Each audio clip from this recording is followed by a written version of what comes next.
সকলোৰে প্ৰিয় ধাৰাবাহিক বেহাৰবাৰী আউটপোষ্ট এইবাৰ নৰূপত। নতুন পৰিকল্পনাৰে নৰূপত সজাই পৰাই তুলিছে ৰাজেশ ভূঞাই বেহাৰবাৰী আউটপোষ্টক।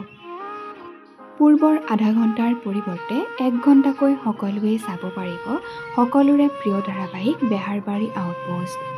আপোনালোক বাৰু কাৰ কাৰ বেহাৰবাৰী আউটপোষ্ট প্ৰিয় কমেণ্ট বক্সত কমেণ্ট কৰি জনাবচোন। লগতে কোনটো চৰিত্ৰ আপোনালোকৰ প্ৰিয় তাকো জনাবলৈ একেবাৰেই নাপাহৰিব।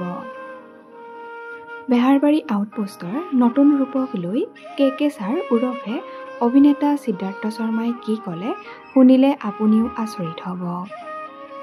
ঘৰুৱাকে দাটো চলে।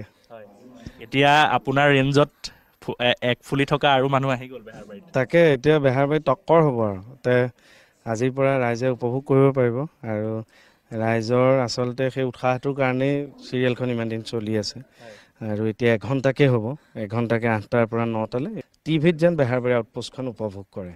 মোৰ এতিয়া চিন্তাই হৈছে গোটেই সোপাকে হাত ধৰি পেলাই আগুৱাই নিব লাগিব আৰু তথাপি টেকনিকেলিও থানাখন বহুত ষ্ট্ৰং হৈছে, বিশেষকৈ মানে ট্ৰেফিক ব্ৰাঞ্চটো।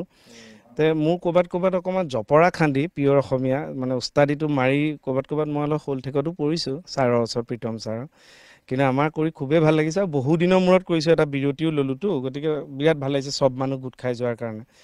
আমি প্ৰত্যেকেই মানে উৎসাহ পাইছোঁ, পুনৰ জনম বুলি ধৰক আৰু বেহাৰবাৰী একদম খাকী আৰু হোৱাইট। এতিয়া মানে ট্ৰেফিক আৰু আমাৰ থানাৰ ষ্টাফৰ এটা ফাইট এটাতো থাকিবই।